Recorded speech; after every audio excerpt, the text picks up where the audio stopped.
Coming up on Cannabis Coast to Coast News with Alaina Pinto this week. I ground it up, put it in my my little pre-rolled, and I am getting ready to smoke it. That's West Texas Attorney General Sarah Stonger making a point in her home state of Texas. We've got great law enforcement folks.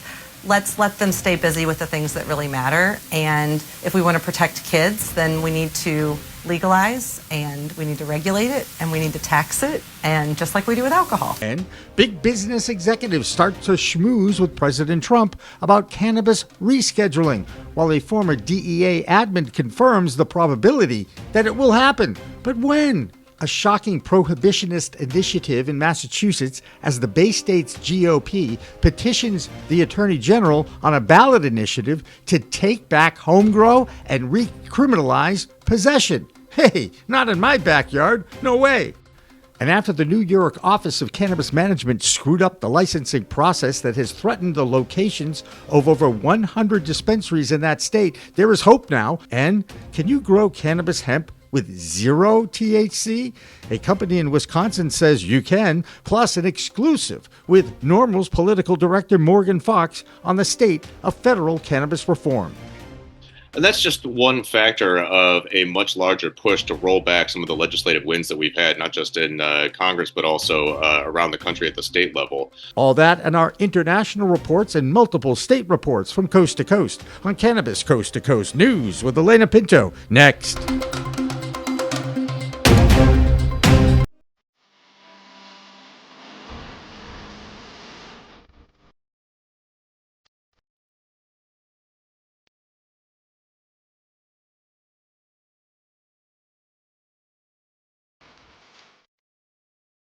Hi, everyone. Welcome to Cannabis Coast to Coast News, WPCM TV's weekly production of the fight to end cannabis prohibition. I'm Alaina Pinto. First of all, a huge thank you to all of our subscribers to our YouTube channel that is still named Pro Cannabis Media, but we are proud to announce that we have eclipsed the 16,000 mark of subscribers to our channel. And as you know, that is where the first release of this news show is live streamed on Mondays at 11 a.m. Eastern Time. But did you also know that this show is released 2 hours earlier on our app? If you want to be the first to access our content before we release it on YouTube, just download the PCM TV app, available for free at the Google Play or the App Store. And to make it even easier, you can scan that QR code on the screen and it will take you right there. First up this week, check out this TikTok video produced by a Republican West Texas district attorney named Sarah Stonger, who is proud to share that she is a mother, a proud Texan, a lawyer, and a small business owner, and she is also pro-cannabis. I'm really tired of our elected officials not doing what's best for the people on the ground. Me, law enforcement on the ground, we've got real crimes to prosecute, right? We've got oil field theft, we've got rape, we've got murder. And right now, we really can't enforce the law as written on marijuana laws because of the testing requirements. I'm wanting to draw attention to help say, look, we've got great law enforcement folks. Let's let them stay busy with the things that really matter. And if we want to protect kids, then we need to legalize, and we need to regulate it, and we need to tax it, and just like we do with alcohol. So yeah, absolutely. The goal was to draw attention to an issue that I think maybe the traditional media hasn't been covering.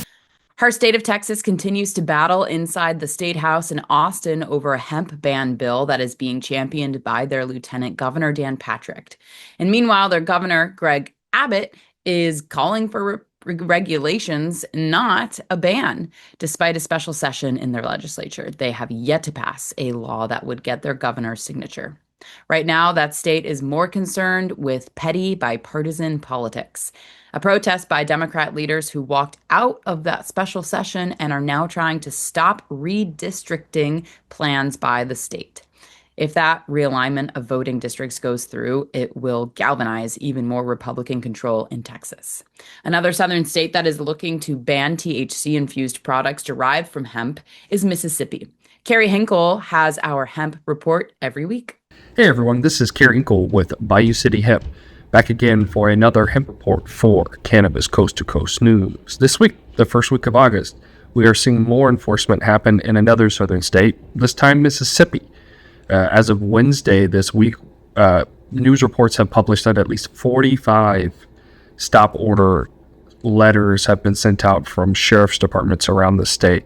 Now, this one's being based off, like in other states, South Carolina, Arizona, Indiana, etc., where an attorney general opinion letter was published saying that hemp products that contain THC are illegal and should only be sold through medical marijuana dispensaries. And the intricate part in Mississippi here is that these letters state that the products have to be FDA approved. Otherwise, they're not allowed to be sold at major retail outlets. And the sticky point here is that the FDA doesn't approve or regulate hemp products, as we all know. In fact, multiple times since the 2018 Farm Bill passed, the FDA or their commissioner, both on record through their own channels and in hearings like last year before the House Oversight Committee, have stated that they don't have the ability to regulate hemp products and need Congress to tell them to do that. So reports on the ground in Mississippi is that these sheriff's offices are somewhat kind of going rogue based on an opinion letter, and that nothing in the statute is saying that these products are illegal. So we're seeing, one-off police forces in various counties decide to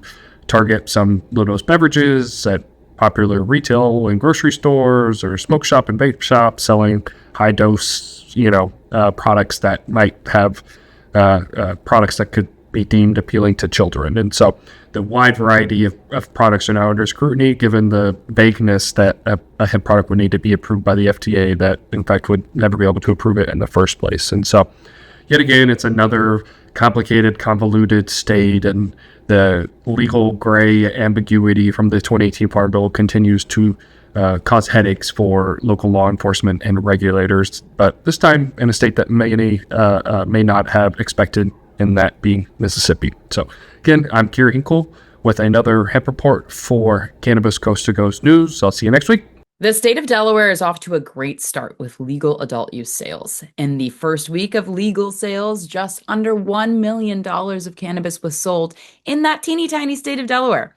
There are 14 dispensaries selling cannabis for adult use and medical patients. In the first weekend alone, $903,000 of product was sold.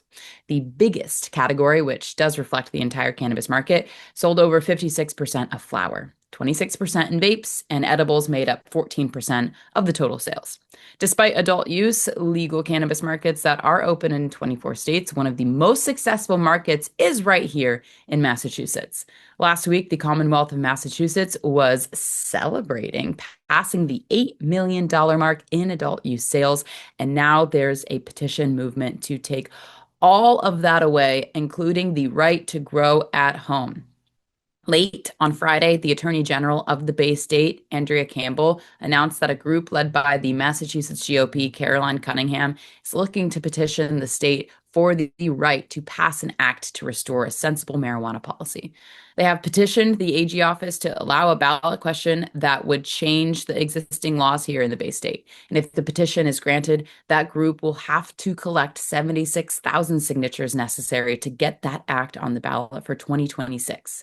The medical laws would remain, but would have some minor changes to the limits allowed.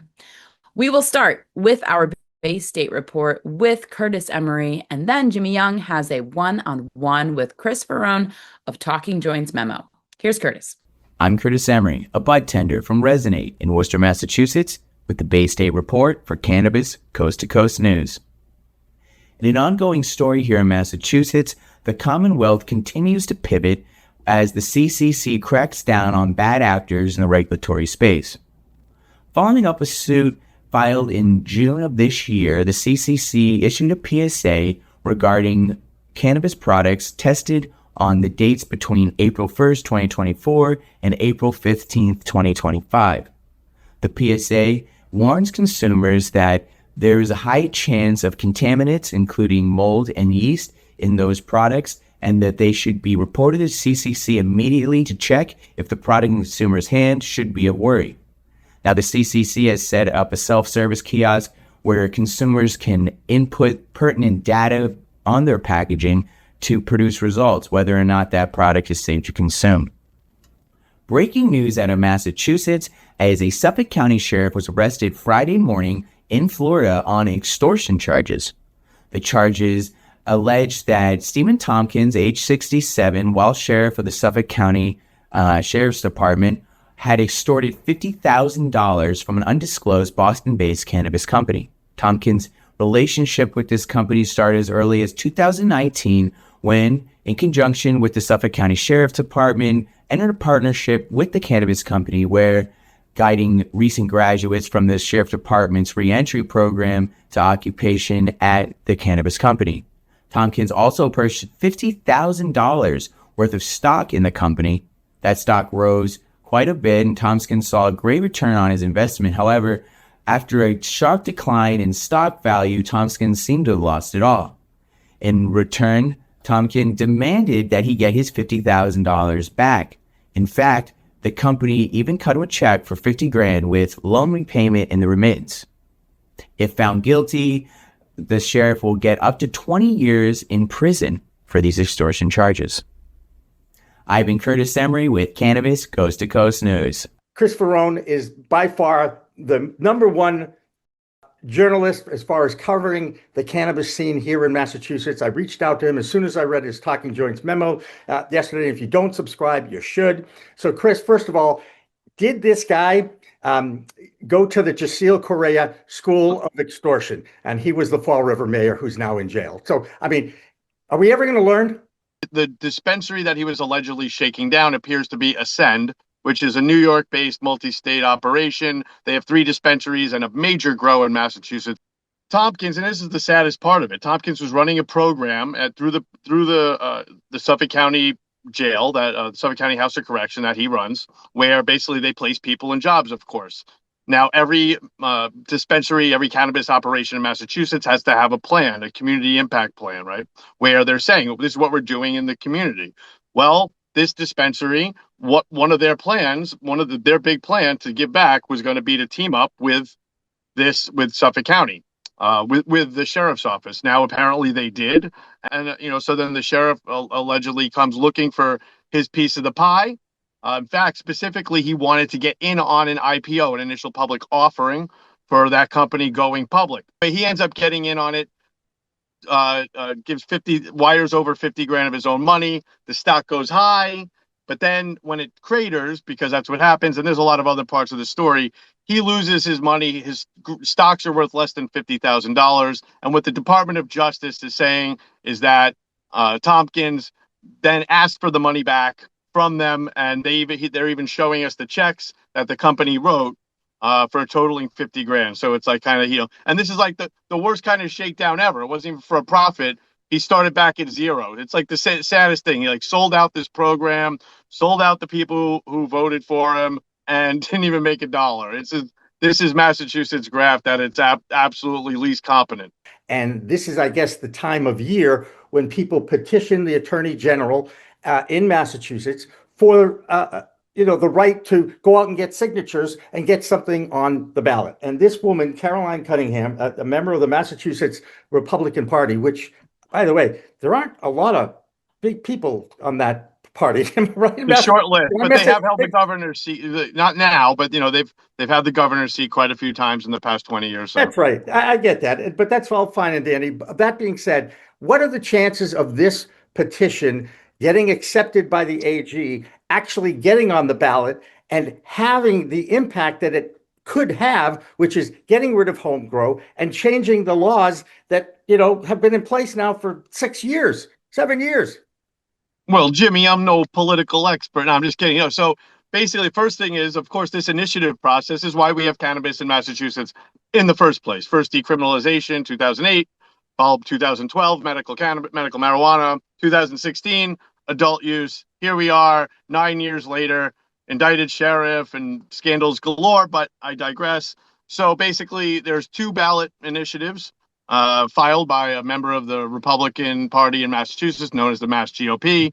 And they're really very similar, but basically what they would do is completely wipe out the adult use program as we know it and leave a shell of a medical program. One of the options, I think option A, has also limitations on medical. So it wouldn't be that simple. But, this is kind of pie in the sky. I really don't know the specifics of, it's not like I'm reading this proposed initiative and seeing the legal snag as to why the Attorney General would reject this. With that said, I don't know. I you know there's so much money wrapped up and everything in it. If they did move forward, if they did get approved to get to the next step, they'd have to get 75,000 signatures. Maybe there are some conservative parts of Massachusetts, or I don't know, places where people are really sick of the smell of weed at this point, where they can get those. I don't think it would really be that easy. It would certainly cost a ton of money. It's never easy, even for things that are popular. I don't think this sounds so popular despite the troubles of mass cannabis. So I don't think, maybe it's more of a statement, but you never know. Maybe they're riding the wave of people really being sick of all of this, all these scandals. In Washington, D.C. this week, there has been an attempt by multi-state operators to gain favor with the Trump White House. Like everything in politics, it's driven by money. There are multiple reports that some MSOs are contributing to the MAGA-backed Political Action Committee. And in this country, these are the kinds of contributions that lead to political policy change. One of the most respected leaders on cannabis strategy is Hirsch Jain, the founder of Ananda Strategy out of Los Angeles.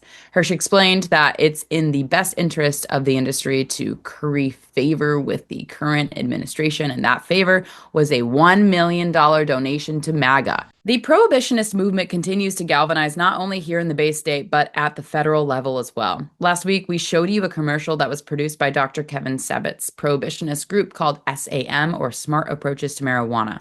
In that spot, the producers urged President Trump to stop the rescheduling movement that was started by the previous administration led by President Joe Biden. If you remember correctly, it was a report from the Health and Human Services Department that concluded that cannabis should be taken off the most restrictive Schedule 1 of the Controlled Substances Act. The DEA managed to stop the momentum for that movement after the election of Donald Trump to the presidency. Executive producer Jimmy Young talked to NORML's political director, Morgan Fox, about the increase in prohibitionist propaganda coming out of Washington, D.C. And that's just one factor of a much larger push to roll back some of the legislative wins that we've had, not just in Congress, but also around the country at the state level. Everything from attempts to create an adult use cannabis registry in Montana to efforts to prevent localities in Texas from decriminalizing cannabis, to attempts to recriminalize behavior that voters approved in Ohio, to attempts to ban access to botanical cannabis for patients in South Dakota. We're seeing these sort of things happen really across the country, and it's coming in conjunction with efforts at the federal level to restrict some of the protections that we have enjoyed for nearly a decade now. And that is also happening in conjunction with, I think, really a revived effort by prohibitionists in the media to exaggerate the harms associated with cannabis use, as well as with cannabis legalization and regulation policies.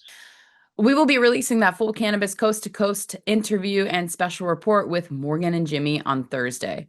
But last week, we reported on the big mistake made by New York's Office of Cannabis Management when they granted licenses to over 100 retail dispensaries, even though their addresses were closer to schools than they were supposed to be. That oops might be voided if a state law that was introduced this week gets passed. That waiver would grandfather many of those legal dispensaries and not force them to shut down and move. This is one of the worst regulatory mistakes made in New York State, which now has more than 440 dispensaries.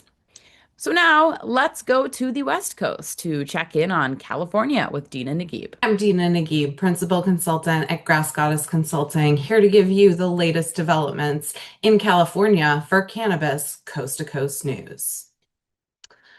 Following up on the ICE raid at Glasshouse Farms, in a statement issued by the company this week, they stopped working with 2 farm labor contractors who previously provided workers and have made significant changes to labor practices that are above and beyond legal requirements. In addition, Glasshouse hired compliance consultants, Guidepost Services, which is led by former director of ICE and Assistant Secretary of Homeland Security, Julie Myers-Wood. They are helping improve policies for determining employment eligibility, including enhanced practices for verifying document validity and age gating. In other news, the Los Angeles City Council approved increases to fees for inspections, license renewals, and other requirements, which means tens to hundreds of thousands of dollars more in annual fees for cannabis businesses. These fees were approved to make up for declining tax revenue, but license holders do not have this money to spare. The fees are estimated to bring $6 million to the Department of Cannabis Regulation, which would cover the majority of its $8.6 million annual budget. But with businesses struggling and already not able to pay their taxes, will this just be another cost that operators can't actually cover? That's it for California News this week. I'm Dina Nagib from Grass Goddess Consulting for Cannabis Coast to Coast News. That'll do it for the A Block, our first section of this week's Cannabis Coast to Coast news. Next up, our international roundup with our trio of reporters in Europe and Canada. Plus, we will check in with the leader of the Woman in Cannabis Expo scheduled for this week in Reno, Nevada. Cannabis Coast to Coast news continues after this. We are so excited. We got picked up by the Reno Sparks Convention Center, and they welcomed us with open arms. So now we have a permanent home every August. We have a convention center that we can grow with, and they are excited to have us there with them.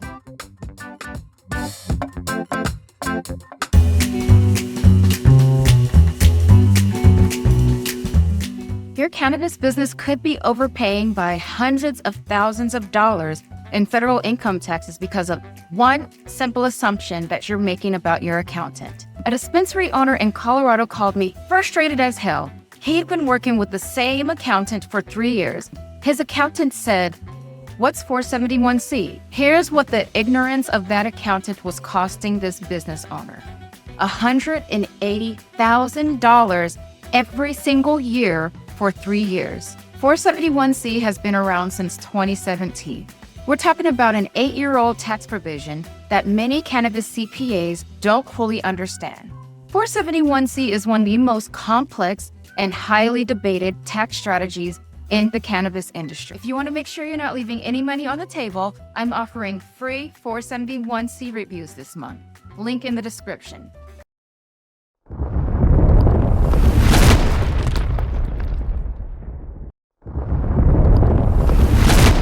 Accounting Buds has grown into Buds Group, the same award-winning quality, now with more service offerings. Buds Group, your best buds in the biz.